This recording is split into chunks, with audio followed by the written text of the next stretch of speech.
here with Ashley, who's going to discuss the story that she's done today. Hi Paul.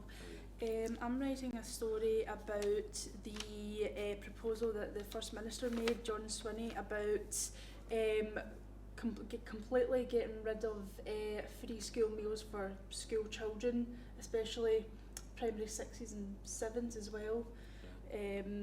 I'm doing this because I think that a lot of schools around Scotland have been impacted by it, and I think that it's bringing back a lot of poverty as well for certain children who live in middle working class families as well. So what's the biggest point that you think is affecting working class families?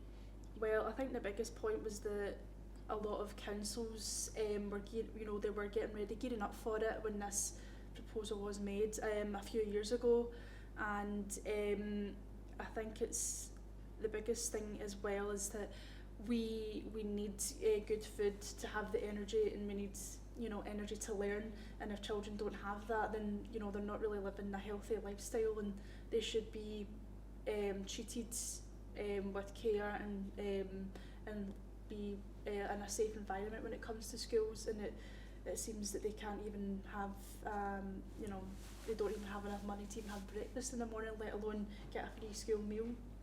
It's an interesting point, especially when you don't know when some children are eating, etc. Yeah. So what's happening with it then?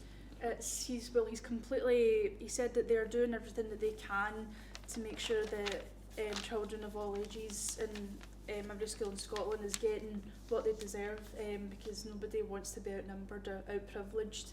And when I spoke to the Labour councillor, Ian McMillan, he said that it seems to just be a like a vicious cycle, because they're filling you up with all this hope, and think that everything's going to go better and a lot more well for all the children, but it seems that with the cost of living crisis and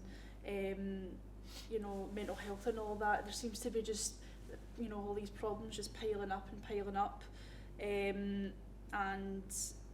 at that age it's really important to get 5 a day, your fruit and all that for young children.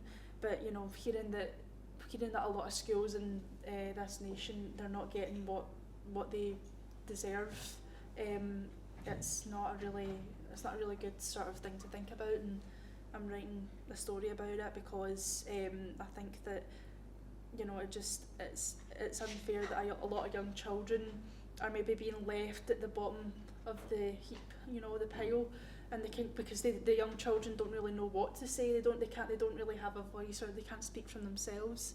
So maybe even if it was just me that wrote the story, if other people were maybe doing it, it will just point some ears and open some eyes, and maybe get people delivering and helping young children in schools. That's an important topic, isn't it?